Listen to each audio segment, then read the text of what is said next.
Hi friends, मु Josna Deepa vision channel रे आपण मानकु मोर स्वागत। फ्रेंड्स, आपण माने ऑनलाइन रे इंस्टेंट पैन कार्ड अप्लाई करथिबे जेउथिरे बिना फादर नेम आ बिना सिग्नेचर डिजिटल पैन कार्ड आपण को मिलिथिबो।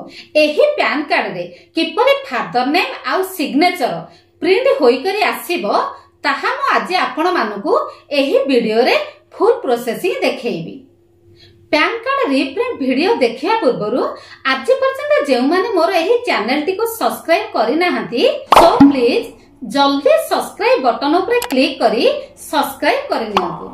तेबे आसंतु फ्रेंड्स, डेस्कटॉप रे जाई एही पैन कार्ड रीप्रिंट वीडियो रो फुल प्रोसेसिंग टी देखि नेबा। प्रथमे आपण निजर क्रोम ब्राउजर को ओपन करंतु। देन एठारे NSDL PAN card correction type करी सर्च करंतु। सर्च कला परे एठारे जेउ प्रथम लिंक टी शो करूथिबो सेठारे क्लिक करंतु। क्लिक कला परे आपण मानक सामना रे एही परी इंटरफेस आसी जिवो। एही पेज रे लिंक टी मु आपण को डिस्क्रिप्शन बॉक्स रे दे देछि। आपण सेठु भी चाहिए डायरेक्ट पेज को आसी परिबे। देन एठारे एप्लिकेशन टाइप जगह रे change or correction in existing PAN data रे क्लिक करंतु। देन कैटेगरी रे इंडिविजुअल को सिलेक्ट करिबा। देन एठारे टाइटल सिलेक्ट करिबा। नेक्स्ट एठारे first name, middle name and last name type करिबा। Then date of birth type करंतु। देन एठारे ईमेल आईडी और मोबाइल नंबर टाइप करंतु। तापर एठारे यस रे क्लिक करंतु। देन आपणकर जेउ पैन कार्ड नंबर टी एठारे टाइप करंतु। पैन कार्ड नंबर टी देई सारला परे एठी आपण टिक मार्क रे क्लिक करंतु। देन एठारे कैप्चा कोड को टाइप करी सबमिट ऊपर क्लिक करंतु। सबमिट ऊपर क्लिक कला परे आपणक सामना रे गोटे टोकन नंबर जनरेट होई जिवो। देन एठारे continue with PAN application form रे क्लिक करंतु।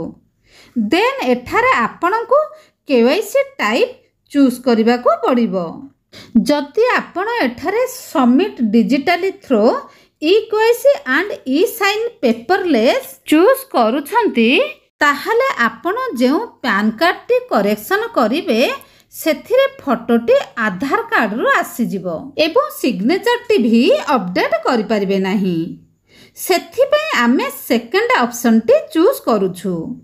एथिरे सिलेक्ट करिबा द्वारा आपण फोटो सिग्नेचर अपडेट करि परिबे। नेक्स्ट तळको स्क्रॉल कला परे एठारे physical PAN card is required रे यस रे क्लिक करंतु। देन एठारे आधार नंबर रे क्लिक करी ताहार लास्ट 4 डिजिट नंबर टाइप करंतु। देन एठारे name as per Aadhaar name type करंतु। देन एठारे जेंडर सिलेक्ट करंतु। जति आपण एठारे किछि करेक्शन करिबार थिबो ताहाले आपण एहा ऊपर टिक मार्क देबे। नेक्स्ट एठारे photo mismatch and signature mismatch रे टिक मार्क दियंतु। देन एठारे आपनको फादर नेम जदि भूल थिबो ताहाले एठारे टिक मार्क करंतु। देन एठारे father last name, first name, middle name type कर दियंतु। देन एठारे नेक्स्ट ऊपर क्लिक करंतु। तापरे एठारे रेसिडेंस रे क्लिक करंतु। एहा परे एठारे निजर पूरा एड्रेस टी फिलअप करंतु। एड्रेस फिल करि सारला परे एठारे तळको स्क्रॉल करंतु। एठारे कंट्री कोड रे सिलेक्ट करंतु इंडिया। देन एठारे mobile number and email ID आसी जिवो। देन नेक्स्ट ऊपर क्लिक करंतु। नेक्स्ट कला परे एठारे डॉक्यूमेंट्स डिटेल्स मागिबो। एठारे प्रूफ ऑफ आइडेंटिटी रे आधार कार्ड सिलेक्ट करंतु। देन प्रूफ ऑफ एड्रेस रे भी आधार कार्ड एवं डेट ऑफ बर्थ प्रूफ रे मध्य आधार कार्ड सिलेक्ट करंतु।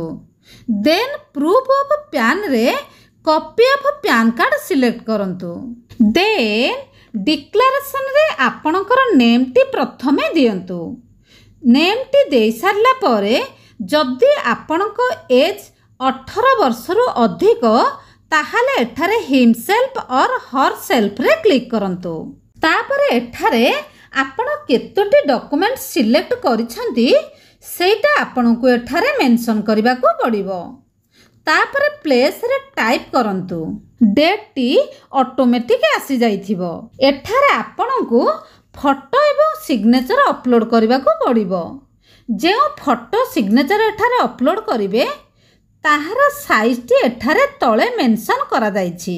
ମ୍ୟାକ୍ସିମମ୍ ଫାଇଲ୍ ସାଇଜ୍ 50 KB ଭିତରେ କରିବେ। ଏଠାରେ ଆପଣ ଚୁଜ୍ ଫାଇଲ୍ ଉପରେ କ୍ଲିକ୍ କରି ଅପଲୋଡ଼ କରିପାରିବେ। ପ୍ରଥମେ ଏଠାରେ ଫଟୋକୁ ଚୁଜ୍ କରି ଅପଲୋଡ଼ କରିଦିଅନ୍ତୁ। ଦେନ୍ ଏଠାରେ ସିଗ୍ନେଚରକୁ ଚୁଜ୍ କରି ଅପଲୋଡ଼ କରନ୍ତୁ। ଅପଲୋଡ଼ କରିସାରିଲା ପରେ ଏଠାରେ ଆପଣ ଯେଉଁ ସବୁ ଡକୁମେଣ୍ଟ ସିଲେକ୍ଟ କରିଥିଲେ ସେହି ସବୁ ଡକୁମେଣ୍ଟସ୍ ଏଠାରେ ଅପଲୋଡ଼ କରିବାକୁ ପଡ଼ିବ। ଏଠାରେ ଆଧାର ଏବଂ ପ୍ୟାନ୍ କାର୍ଡ଼ କପିଟିକୁ ଅପଲୋଡ଼ କରିଦିଅନ୍ତୁ। ସବୁ ଅପଲୋଡ଼ କରିସାରିଲା ପରେ ଏଠାରେ ସବମିଟ୍ ଉପରେ କ୍ଲିକ୍ କରନ୍ତୁ। ସବମିଟ୍ କଲା ପରେ ଆପଣଙ୍କ ଫର୍ମଟି ପ୍ରିଭ୍ୟୁ ହୋଇଯିବ ଏବଂ ଏଠାରେ ଆଧାର ନମ୍ବରଟି ଦେବାକୁ ପଡ଼ିବ। ଦେନ୍ ଏଠାରେ ଆପଣଙ୍କ ଫର୍ମ ଫିଲ୍ଅପ୍ ଡିଟେଲ୍ସଟି ଶୋ କରିବ। ଦେନ୍ ତଳକୁ ସ୍କ୍ରୋଲ୍ କରି ପ୍ରୋସିଡ୍ ଉପରେ କ୍ଲିକ୍ କରନ୍ତୁ। ପ୍ରୋସିଡ୍ କଲା ପରେ ଏଠାରେ ଆପଣଙ୍କୁ ପେମେଣ୍ଟ ମୋଡ୍ ସିଲେକ୍ଟ କରିବାକୁ ପଡ଼ିବ। ପେମେଣ୍ଟ ମୋଡ୍ ଚୁଜ୍ କଲା ପରେ ଆପଣଙ୍କୁ ଏଠାରେ କେତେ ପେମେଣ୍ଟ କଟିବ ଏଠାରେ ଶୋ କରିବ। ଦେନ୍ ଏଠାରେ ଆଇ ଏଗ୍ରି ବକ୍ସରେ ଟିକ୍ ମାର୍କ ଦେଇ ପ୍ରୋସିଡ୍ ଟୁ ପେମେଣ୍ଟରେ କ୍ଲିକ୍ କରନ୍ତୁ। ଦେନ୍ ନେକ୍ସଟ ଏଠାରେ ପେମେଣ୍ଟ ଡିଟେଲ୍ସ ଦେଇ ମେକ୍ ପେମେଣ୍ଟ ଉପରେ କ୍ଲିକ୍ କରନ୍ତୁ। ଦେନ୍ ଏଠାରେ ପେମେଣ୍ଟଟି ସକ୍ସେସଫୁଲ୍ ହୋଇଯିବ। ତାପରେ କଣ୍ଟିନ୍ୟୁରେ କ୍ଲିକ୍ କରନ୍ତୁ। ନେକ୍ସଟ ଏଠାରେ ଟିକ୍ ମାର୍କ ଦେଇ ଅଥେଣ୍ଟିକେଟ୍ ଉପରେ କ୍ଲିକ୍ କରନ୍ତୁ। ତାପରେ OTP ଅଥେଣ୍ଟିକେସନ୍ ଉପରେ କ୍ଲିକ୍ କରନ୍ତୁ। ଦେନ୍ ଆପଣଙ୍କ ମୋବାଇଲ ନମ୍ବରକୁ ଗୋଟେ OTP ଆସିବ। ଏଠାରେ OTPଟିକୁ ଟାଇପ୍ କରି ସବମିଟ୍ ଉପରେ କ୍ଲିକ୍ କରନ୍ତୁ। ସବମିଟ୍ କଲା ପରେ ନେକ୍ସଟ ଏଠାରେ କଣ୍ଟିନ୍ୟୁ ୱିଥ୍ ଇ ସାଇନ୍ରେ କ୍ଲିକ୍ କରନ୍ତୁ। ତାପରେ ଏଠାରେ ଟର୍ମ ଆଣ୍ଡ କଣ୍ଡିସନରେ ଟିକ୍ ମାର୍କ କରି ଏଠାରେ ଆଧାର ନମ୍ବରଟି ଟାଇପ୍ କରନ୍ତୁ। ଦେନ୍ ସେଣ୍ଡ OTPରେ କ୍ଲିକ୍ କରନ୍ତୁ। ଦେନ୍ ଆଧାର କାର୍ଡ଼ ସହିତ ଲିଙ୍କ ଥିବା ମୋବାଇଲ ନମ୍ବରକୁ ଗୋଟେ OTP ଯାଇଥିବ ତାହା ଏଠି ଟାଇପ୍ କରନ୍ତୁ। ନେକ୍ସଟ ଭେରିଫାଏ OTPରେ କ୍ଲିକ୍ କରନ୍ତୁ। ଦେନ୍ ଏଠାରେ ଫର୍ମଟି ସକ୍ସେସଫୁଲ୍ ସବମିଟ୍ ହୋଇଯିବ। ଦେନ୍ ଏଠାରେ ଏକ୍ନୋଲେଜମେଣ୍ଟ ସ୍ଲିପ୍ଟି ଜେନେରେଟ୍ ହୋଇଯିବ। ଆପଣ ଏହାକୁ ଡାଉନଲୋଡ଼ କିମ୍ବା ପ୍ରିଣ୍ଟ କରିପାରିବେ। Thank you.